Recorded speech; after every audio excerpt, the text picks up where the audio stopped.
अस्सलाम वालेकुम दोस्तों, मैं मोहम्मद अशद अंसारी। आज मैं बात करूंगा फ्रांस में कार्टून मामले पर। फ्रांस के खिलाफ मुस्लिम देशों की नाराजगी संसद से सड़क तक देखी जा रही है। पहले कुछ देशों ने फ्रांस के सामान की बहिष्कार की बात कही थी। अब पाकिस्तान और ईरान की संसद तक इसकी गूंज सुनाई दे रही है। अब इसमें भारत भी कूद पड़ा है। तो आखिर फ्रांस के विवाद का पूरा मामला क्या है? विवाद शुरू होता है 16 अक्टूबर से। 16 अक्टूबर को एक 18 साल का अब्दुल्ला एक टीचर शमूएल पैटी का गला काट कर हत्या कर देता है। सवाल उठता है कि आखिर उस टीचर ने क्या गलती कर डाली थी जिसकी वजह से अब्दुल्ला को ऐसा करना पड़ा। टीचर बच्चों को पढ़ाते हुए मुसलमानों के सबसे आदर्श शख्सियत, अजीम शख्सियत सल्लल्लाहु अलैहि वसल्लम का एक अश्लील कार्टून दिखाया था। यह वही कार्टून था जिसे 2015 में शार्ली हेब्डो अखबार ने फ्रंट पेज पर छापा था। यहाँ पर सवाल यह उठता है कि लोग ऐसी तस्वीर, ऐसी कार्टून क्यों बनाते हैं? क्या कार्टून बनाने वालों ने, हमने, आपने उस अजीम हस्ती पैगंबर मोहम्मद सल्लल्लाहु अलैहि वसल्लम को देखा है? नहीं, तो फिर उसकी तस्वीर कैसे बनाई जा सकती है? वह भी अश्लील, गंदी तस्वीर। कोई भी मुसलमान, नबी का चाहने वाला इस बात को बर्दाश्त नहीं कर सकता। किसी के माँ बाप का गंदा कार्टून बना दिया जाए तो क्या कोई औलाद अपनी माँ बाप की बेइज्जती बर्दाश्त करेगा? तो फिर मुसलमानों के दिलों में माँ बाप से भी ज़्यादा ऊंचा मुकाम रखने वाले हज़रत मोहम्मद सल्लल्लाहु अलैहि वसल्लम की बेइज्जती एक मुसलमान कैसे बर्दाश्त कर सकता है? शिक्षक द्वारा कार्टून दिखाए जाने और उसकी मौत के बाद फ्रांस के राष्ट्रपति एमेनुएल मैक्रीन ने पैगंबर मोहम्मद के कार्टून शिक्षक द्वारा दिखाए जाने के समर्थन किया। कहा कि शिक्षक पर हमला इस्लामिक हमला है, आतंकवादी हमला है, और उसने कहा कि इस्लाम संकट में है।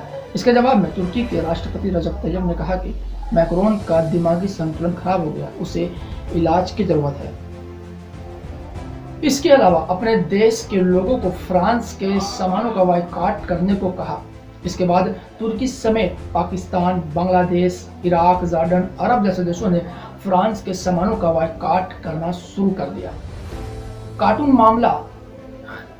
मामले के खिलाफ पूरी दुनिया के मुसलमान नाराजगी जाहिर कर रहे थे। भारत के मुसलमान भी नाराज थे, लेकिन जब भारतीय विदेश मंत्रालय ने फ्रांसीसी राष्ट्रपति का समर्थन किया, उसके बाद भारतीय मुसलमानों ने भारतीय विदेश मंत्रालय के कमेंट पर नाराजगी जाहिर की और फ्रांसीसी राष्ट्रपति के खिलाफ सड़कों पर उतर आए। सबसे पहले इंडिया में भोपाल स्टेट में बड़े पैमाने पर रैलियां निकाली गई, जिसका नेतृत्व एमएलए आरिफ मसूद ने किया। उसके बाद बरेली, अलीगढ़, दिल्ली, मुंबई, पूरे इंडिया में पैगंबर साहब का कार्टून दिखाए जाने और फ्रांसीसी मैक्रोन द्वारा समर्थन किए जाने पर इसका विरोध चालू है।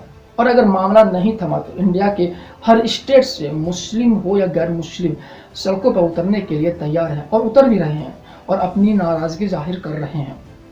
भारत में कुछ गैर मुसलमानों का मानना है कि वह सिर्फ मुसलमानों के नबी नहीं बल्कि सारी दुनिया के लिए रहमत बनकर आए थे, जो दर हकीकत सही भी है। हाल फिलहाल की बात करूँ तो फ्रांस में फिर एक बार लॉकडाउन लगा दिया गया। वजह तो कोरोना ही बताया गया, लेकिन शायद फ्रांस में चल रहे प्रोटेस्ट को दबाने के लिए यह कदम उठाया गया हो।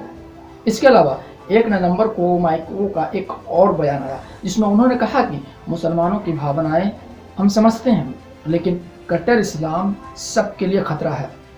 यहाँ पर मैं 2 बात कहना चाहता हूँ।